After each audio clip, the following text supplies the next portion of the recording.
হয়েছে।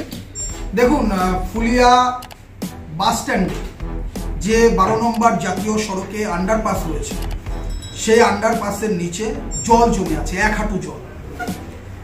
আমরা দীর্ঘদিন বলেছি এনএইচ অথরিটিকে, এবং তারা এই বিষয়ে কোনো প্রকার হস্তক্ষেপ করছে না। অলরেডি যা পরিস্থিতি, ওখানে যে কোনো সময় বড় ধরনের দুর্ঘটনা ঘটতে পারে।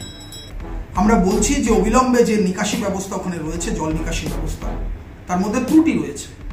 আমরা চাই স্থায়ী নিকাশি ব্যবস্থা ওখানে করা হোক এবং জল যাতে না জমে, কারণ একটা জাতীয় সড়কে যদি জল জমে যে কোনো সময় বড় দুর্ঘটনা ঘটতে পারে।